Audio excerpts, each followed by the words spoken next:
Bonjour à toutes et à tous et bienvenue sur Grand Lille TV. Et merci d'être avec nous pour une nouvelle édition du Rendez-vous de l'Écho. Et aujourd'hui, Nicolas Anolf est avec nous. Bonjour. Bonjour. Alors vous êtes le fondateur, le dirigeant de la société Atavik, spécialisée dans l'alimentation pour chiens et chats, tout ce qui est croquettes. Oui. En deux mots, votre métier, c'est ça, hein?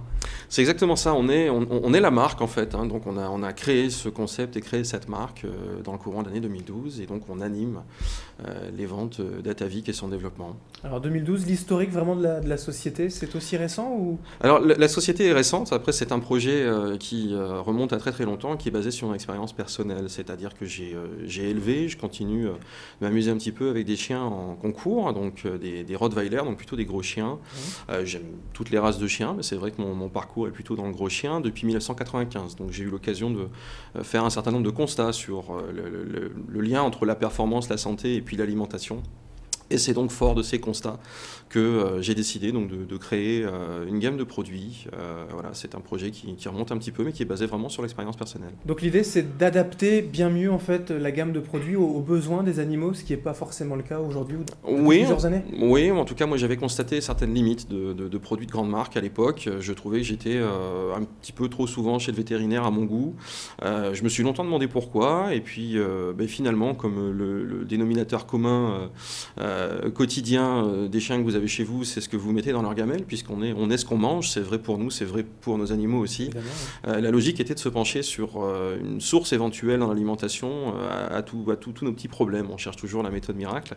Donc on a fait différents essais, on s'est surtout rendu compte en fait qu'en supprimant certains ingrédients, et notamment la présence massive de céréales dans la plupart des produits, et en remplaçant ça par une dose massive de viande, de graisse animale exclusivement, et ben nous en tout cas ça faisait disparaître un certain nombre de problèmes sur nos animaux dans des laps de temps assez bluffants. Donc on a petit à petit laissé tomber les produits classiques, on s'est mis à préparer une alimentation maison pour nos chiens, voilà, et constater très rapidement les bénéfices sur leur santé au quotidien, nos chiens, les chiens autour de nous, puisqu'on élevait un petit peu à l'époque avec mon épouse, et donc on a pu faire ces constats-là. Oui. Alors forcément, on se doute, ou en tout cas on imagine que si avant il y avait beaucoup de céréales, c'était une question de prix, de coût de fabrication. Si on rajoute plus de viande, ça va coûter plus cher à fabriquer et le prix de vente aussi va s'en ressortir. Alors, savoir si la céréale est au départ un facteur économique, il faudrait poser la question aux grands industriels qui fabriquent les produits classiques, on va dire.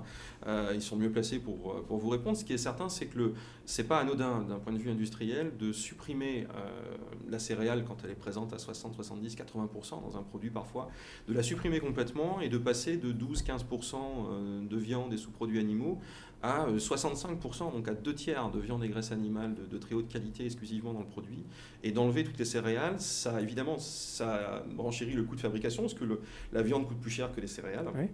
tout bêtement. Également le procédé industriel qu'on utilise pour fabriquer ce produit, qui à la fin est une croquette sèche, qui a une DLUO, une date limite d'utilisation optimale à 12 mois, donc qui est aussi stable que n'importe quel produit du marché.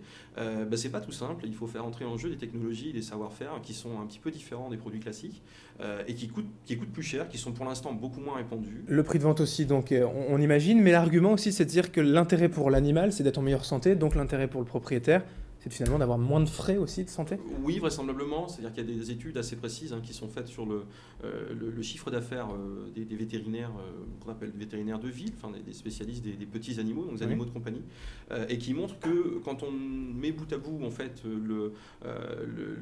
l'ensemble, ce qu'on appelle la bobologie, c'est-à-dire les petits troubles de l'animal, qui sont pas en général dangereux pour sa vie, qui sont pas forcément létaux dans l'immédiat, mais qui pourrissent un petit peu le quotidien avec l'animal. Donc des problèmes d'odeur générale de l'animal, de son manque de tonus, des problèmes de digestion, des problèmes de poids, des problèmes de peau.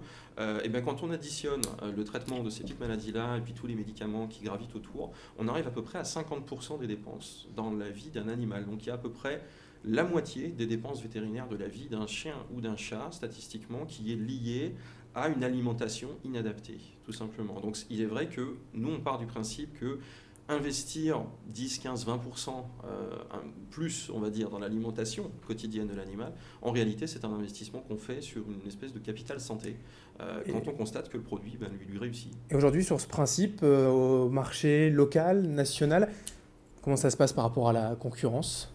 Il y a très peu de produits sans céréales sur le marché. Atavik est la première marque et la seule marque française à ne faire que des produits sans céréales. C'est-à-dire qu'il n'y en a pas chez nous des produits céréaliers, il n'y en aura jamais. Donc c'est un choix qu'on a fait nous de baser entièrement notre travail sur ça. Ça ne nous intéressait absolument pas d'avoir une moyenne gamme avec des produits classiques et puis avoir quelques produits sans céréales autour parce qu'on ne trouvait pas ça très cohérent.